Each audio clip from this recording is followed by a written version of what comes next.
Parenting teens can certainly be a challenge. I'm here today to talk about some practical tips and tools you can use as parents in parenting teenagers. I don't know about you, but sometimes I find in working with teenagers, it can be hard for parents and teens to communicate their feelings, and they can sometimes feel like ships passing in the night, missing each other in terms of communication. So, one of the most important things we can do for parents and teens is staying on track, understanding our approach as parents, and learning to listen, support, and work with our teens.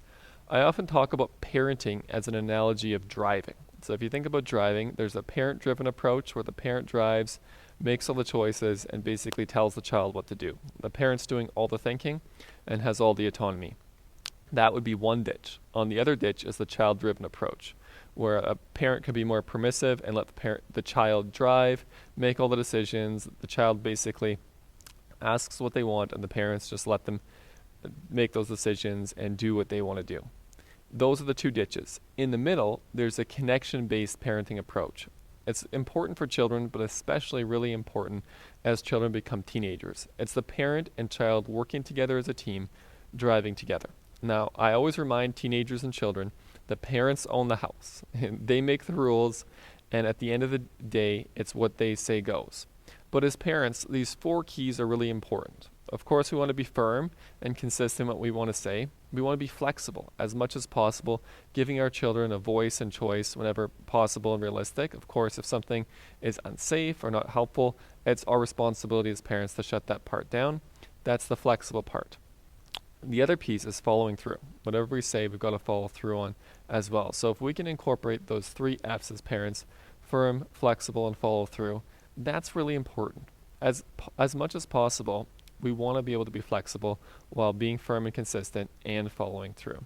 So if we look at this metaphor or analogy of learning to co-drive with our children, the goal of every parent is to have a responsible, functioning adult by the time your child turns 18. So to do that, it requires giving the child some driving time or helping them learn. If you think about the metaphor of driving, when a child's younger, maybe if they grew up in the country, they might learn by driving very small kind of toy cars or things like that. They learn to ride a bicycle, and maybe there's some other motorized transport that they're driving or riding with their parents along the way. So those are some really important steps towards driving. And then as they're developing those steps, they have to read the learner's manual to study for their learner's test, take the learner's test. So before they can even get on the road with a parent, they have to know all the rules of the road. They have to learn things and develop some of those skills. Then, instead of just giving them a license and saying good luck, we as parents do this co-driving experience where our children have a learner's license and we're driving with them for between 1 to 2 years and giving them some pointers, insight, etc. A lot of children also take driver's training where they learn from another professional more information about driving.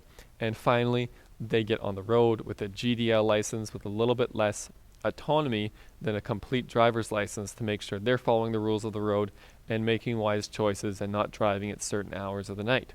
So those are all the steps involved in driving. And the same is true for parenting. We want to be able to put our children in the driver's seat and give them as much autonomy as they can possibly handle so they can make good choices. And instead of us telling them what to think or how to think, we're asking them powerful questions so they are coming to those conclusions themselves. An important thing that we all need to consider as parents, are we talking or teaching? Often as parents, we're telling our kids what to do or how to think instead of teaching them how to think and make their own good choices. So as much as possible, we want to put the ball in the child's court, so to speak, or increase their circle of autonomy. And what is that right size circle of privileges, responsibilities, etc.? It's really finding that balance of what can a child safely handle. Of course, if they're 5 years old, we're not going to put them in the driver's seat of a car and get them to drive down the street. In the same way, we want to make sure they're safe, supervised, but doing small things to expand that area of responsibility. For a young child, maybe it's ages 4 or 5, we have monitored tech and devices that we're doing. We're not giving them full access to the internet or other unhelpful content that might be harmful to them. We're also kind of building small steps in terms of scaffolding chores, responsibilities. Maybe they're cleaning up their dishes after dinner and doing small things around the house to contribute. And all of these areas that we're looking at is really developing that goal of parenting. of helping children develop the capacity to be self-governing individuals who are able to take care of themselves and make responsible choices. Children don't develop responsibility by osmosis. It's something that we grow from a young age, and as children get older, maybe into the teen years, a very common area is social media. How do children use social media or interact on technology? And I think just like driving, there's a lot of steps involved in that. Often when children come into my clinic, there's one of two situations. Their parents don't want them to use social media. That would be a parent-driven approach, where the parents aren't giving them perhaps some autonomy to develop some of those skills. And on the other side of things, there's the child-driven approach, where the child has full access to social media and very limited monitoring or check-ins with the parents in that area. I really think the connection-based parent approach in social media is having the balance of training wheels. So when your child first gets social media, us as parents, we have to teach our children how to use social media appropriately, because unfortunately that's not something they can just automatically pick up on. So at first, sitting down with your child, talking about social media, the benefits, the risks around that, how to use it appropriately, and maybe it's a daily check-in when they first get started. They can have their own account, but we're going to monitor it, and we're going to sit down every day and review the messages and talk about how a child's received certain messages and also how they're responding. We're driving with them, co-driving, or using those training wheels to develop some of those skills in our children. So that's just kind of one area that we can look at in terms of developing some of those skills. As we look at the next slide here, it's going to show and really unpack this in a bit more detail in terms of parent responsibilities and child responsibilities. There's two circles, and whenever I'm working with parents and teens, I actually, in our office, have the parent and teenager draw these two circles, and at the top of the circle, label the parent, dad or mom. At the other side of the circle, label the child's name, let's say Susie or John. So when we're working at home, you might even have a piece of paper and want to pull this out with your teenager after this talk, is get a piece of paper, draw these two circles, and ask your teenager, hey, what would you say are the one or two areas that you'd want to grow in? Things in your circle that you want to expand or work better in. Of course, there's some very common ones, like you're having your teen be mindful of their words or actions, speaking appropriately both to parents and siblings, listening the first time. That's a really common one for most teenagers. You want to make sure that when you do ask them to do something, that they listen, because of course in the parent circle, a common complaint a teenager might have is the parent can get upset or get frustrated. And when we have this conversation, I usually ask the teenager, I wonder why the parent's feeling that way. Do you think you listened the first time or the fifth time? So just recognizing the connection between the two areas there. And on the note of listening and completing chores, I often integrate a P1, P2, P3 system. So priority 1, priority 2, priority 3. So I make this deal with the parents and the teen. There's some things that are priority 1 that need to be done right now. So if the parent asks, they say, P1, Johnny, this needs to be done right away. No negotiating. Other times, maybe it's putting away the laundry, doing the dishes, etc. It might not be as important. It might be a priority 2. So I say that needs to be done within 20 minutes. So within 20 minutes of giving your child that task, set a timer. They set a timer on their phone or device as well. And when that timer rings, the task needs to be done or some type of consequence might ensue. A P3 is something that needs to be done within that particular day. So those are the child's responsibilities there. If we go back to that visual, the parent's responsibilities are what is my job as a parent to empower the child. So when we're in session, I always ask the teen, what are your top 3 things that you'd want your parent to grow in? Often, one of the biggest things that teens say is listening more, giving less suggestions, ideas, or offering advice. So that's one thing that we could put in the parent circle of listening more. Another common thing a teenager might say is just being able to let me learn from small mistakes. Sometimes parents are like, oh, you should have done this or you should have done that, or we can like micromanage it as parents and try to like help our children drive a little bit too much without allowing them to make small mistakes that won't hurt themselves.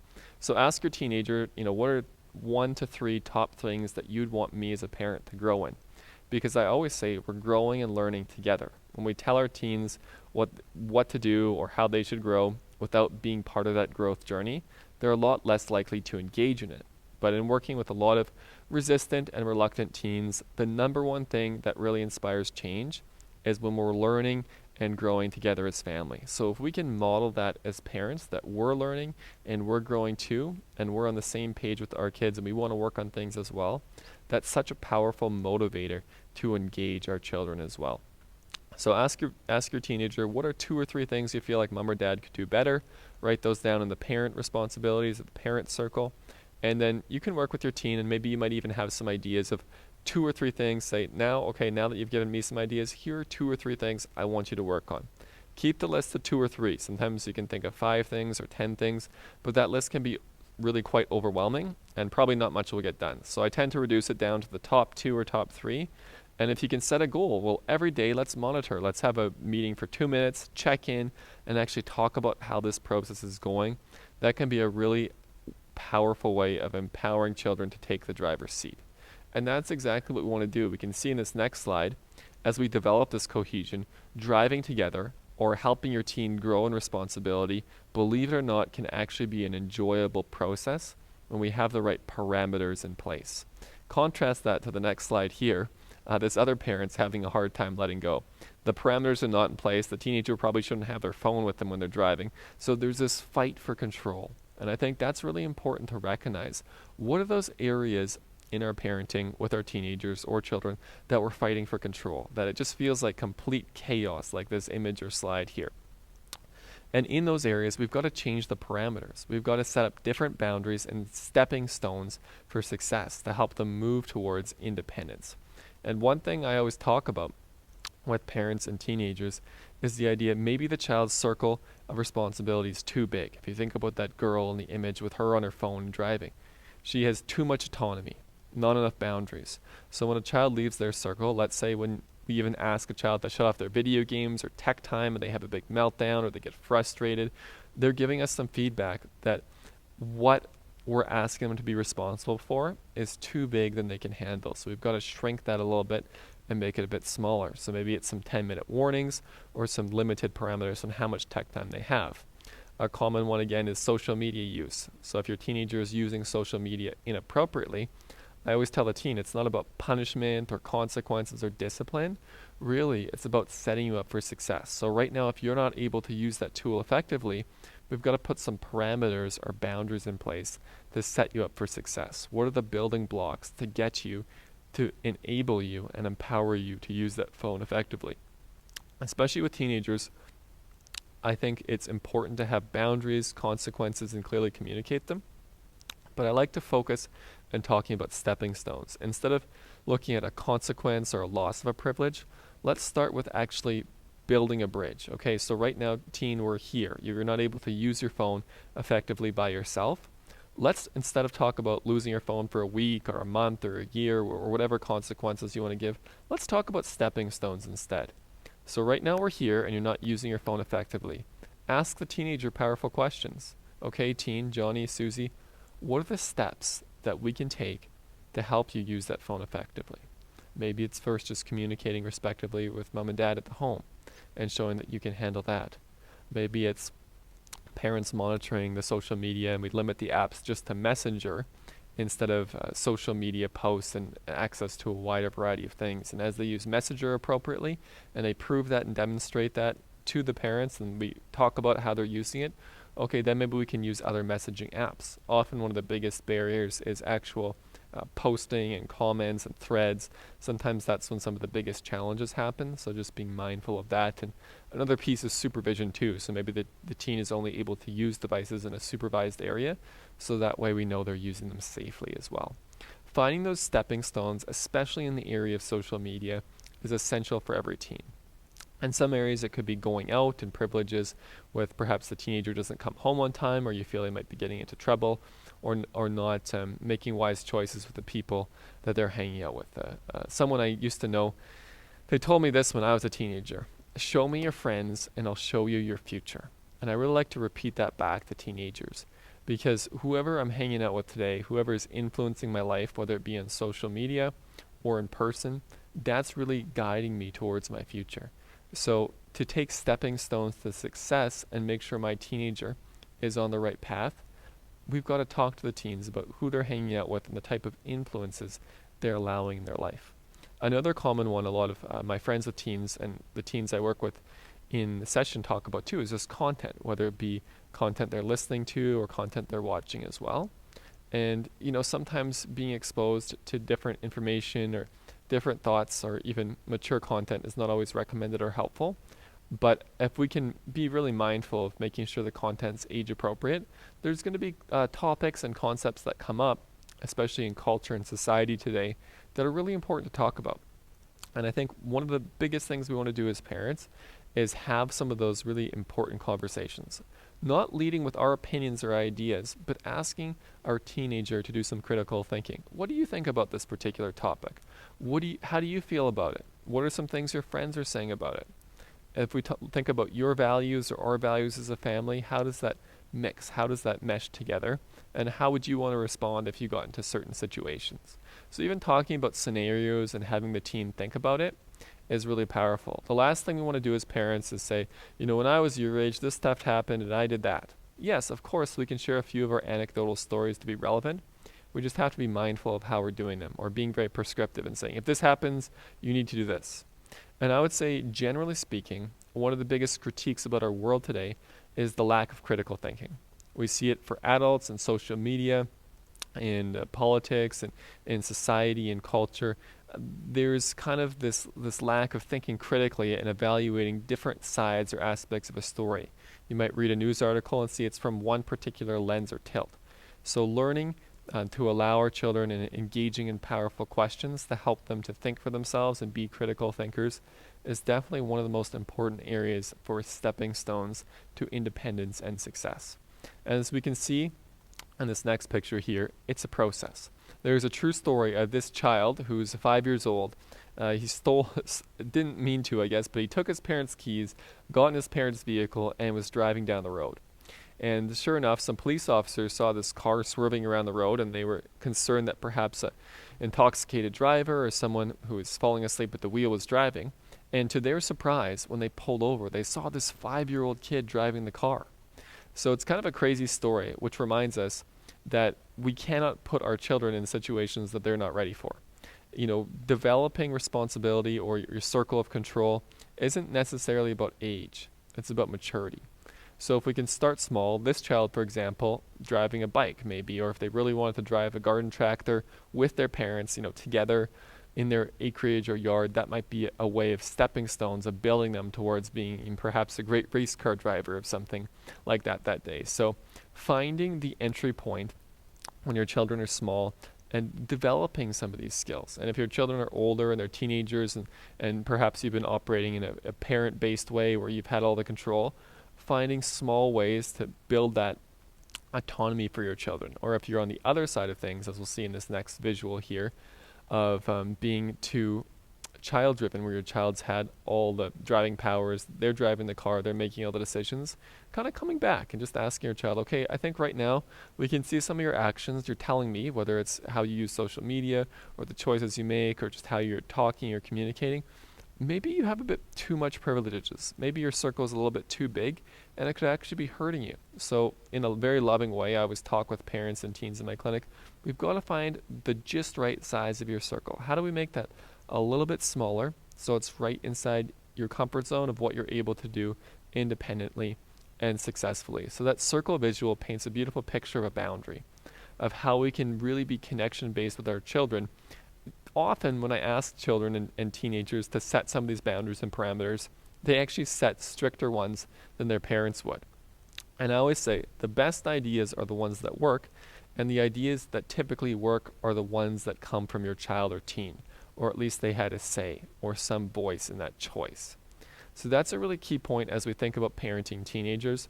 How can we empower them to make good choices by asking powerful questions and by focusing on what size is their circle? If they're asking for a privilege like purchasing their own phone or going out on the weekend to sleep over at a friend's house or whatever it might be that you feels way outside their circle, don't say no.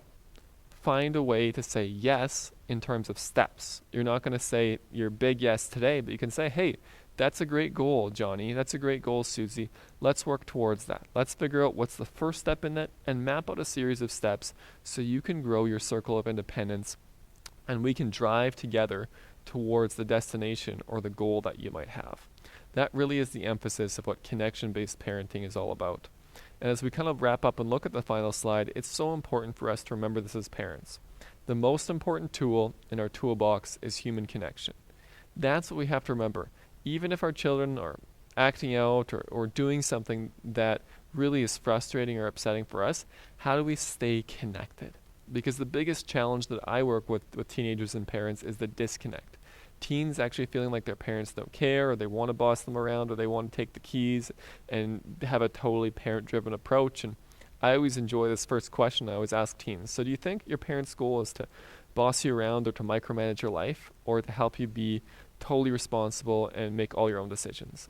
And typically teens are kind of surprised by that question, and they're not really sure how to answer it, because maybe the parents' actions maybe are communicating different than their intent. Something that's really important to remember as parents, as we care so deeply and we worry about our kids, it can easily lead us to be micromanaging or controlling. I think setting parameters, boundaries, being firm, fair, flexible, those are very important principles. So it's very important to be consistent. But how can we, within our clear boundaries and parameters, be very connection-based? When our child presents us with a request, say, hey, what's important to you is important to me. Let's find a way to work towards that.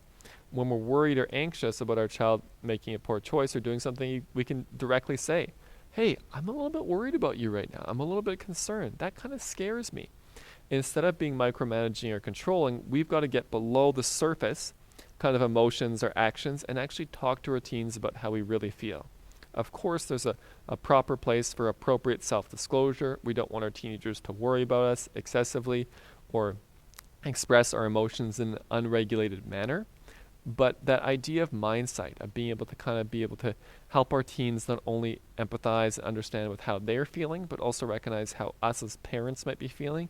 If we can help teens connect those dots of how their words and actions not only impact the teenager, but also impact the thoughts and feelings of mom and dad, that's one of the most powerful tools in managing and supporting behavior, and also promoting this togetherness or being on the same team.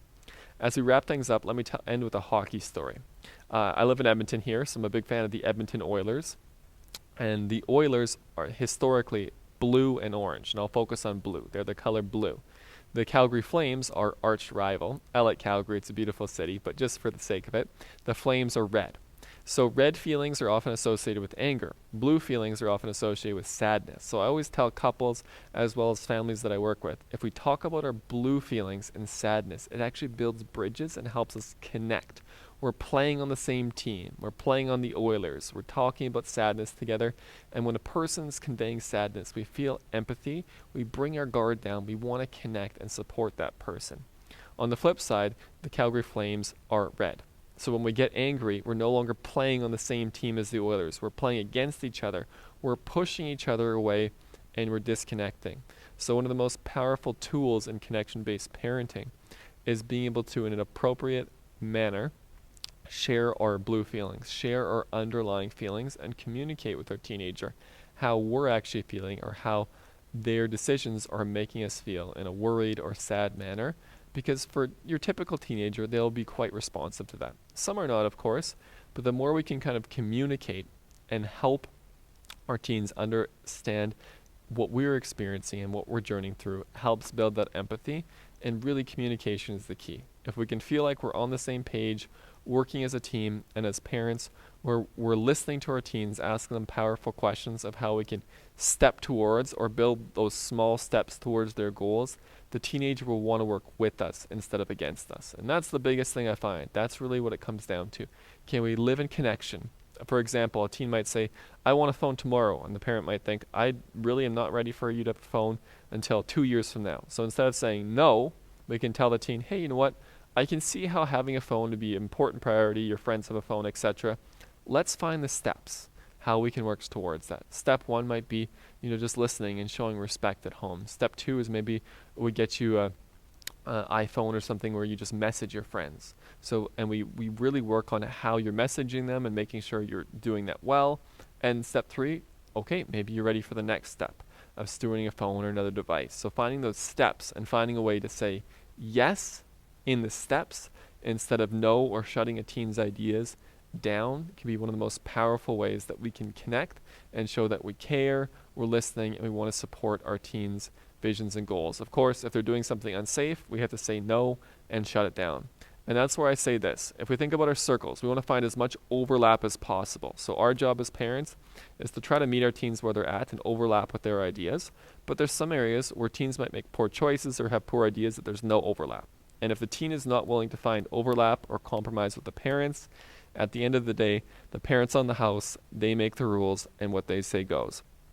So if we can't agree and our circles do not overlap at all, we have to kind of agree to disagree. But even in doing so, the parent can say, hey, you know what, Johnny, I really care about you. We do not have any overlap. This idea cannot work, but I want to work with you in some different ideas or find some alternatives where we can find some common ground and overlap. So these circles are just such a powerful image. I encourage you to go home with your child today, take out a pen and paper, draw these 2 circles, and in 5 minutes you'll probably have 2 practical ideas of how you can grow as a parent, as well as you can provide your child, or your child might even have 2 practical ideas of how they can grow as well. Really, practice makes permanent. So talking about this, reviewing this circle every day or every week is a great way to build towards a deeper connection and really journeying well of having a win-win and being on the same team with your children and teens. So I wish you all the best in that journey.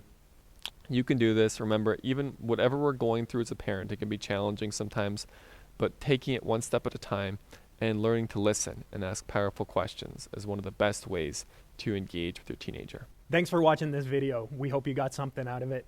If you liked it, be sure to subscribe to our channel and hit that like button.